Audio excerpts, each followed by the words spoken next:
ketamine, the major risk is apnea, but you get the apnea if you infuse too fast. So you do very slow sort of infusion. I'm going to get some, hey, can somebody get me some gloves? Check behind me on the monitor how I'm doing. Is her end-tidal CO2 It is continuously at 35. Okay. Yeah, heart rate 105, oxygen 98, Okay. CO2 35. So you're going to feel a little pinch here, okay? This is just the numbing medicine.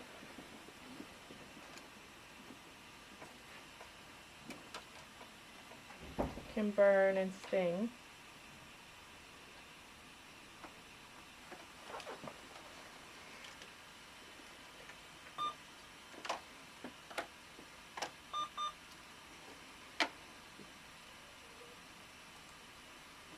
You want, I have an 1.5" 25 gauge. Do you want a bigger needle? I think it'll be alright. Okay. Alright.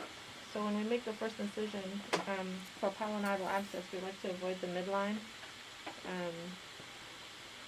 Because your goal right now is just to drain the abscess.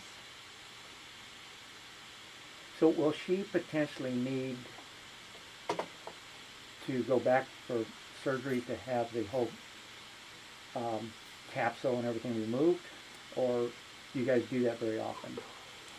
So, yeah, so the problem with pilonidal disease is that it's so frequently recurrent that often to prevent the recurrence you have to excise the area of the pilonidal pits. You can see how much pus was in there, that's why it was hurting so much. And that's just part of it. We measured this at 4 centimeters long and just over 2 centimeters wide. And about 3 deep. Right? Yeah. 2 or 3 deep, yeah. Yeah. And these cysts frequently have an odor to them, and I can smell the odor. You need more 4x4s? We can get a couple more boxes over here. So she's oxygenating just great. Her end-tidal CO2 is 37.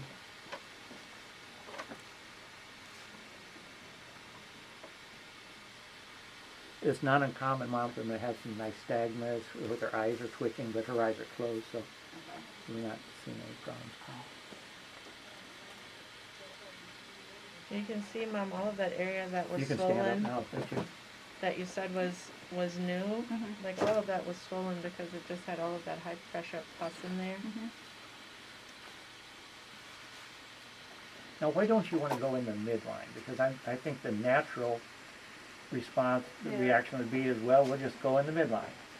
And that's where, go where the money is. Right, so the midline is where the pits are, and the pits are what cause the pilonidal disease.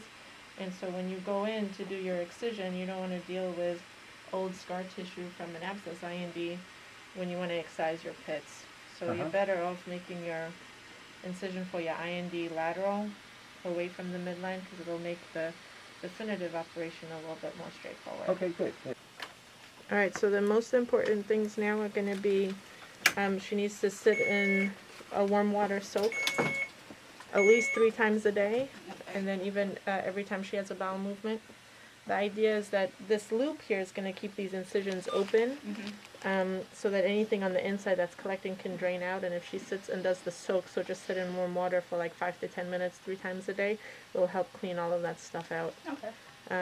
The tendency for these, if we don't leave the vessel loop, is that this incision here will close, but the abscess will still be on the inside, and so it will just come back. Okay. Okay? She should feel a lot better now with all of that pressure released. Alright. I think the biggest, the most important point for the drainage of the pilonidal abscess is to stay off midline. When you find your area of most fluctuance, but stay off midline to make your incision.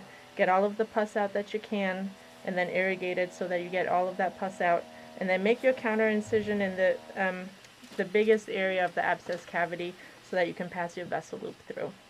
The goal of the vessel loop is to keep those incisions open and draining so that that abscess cavity can heal by secondary intent.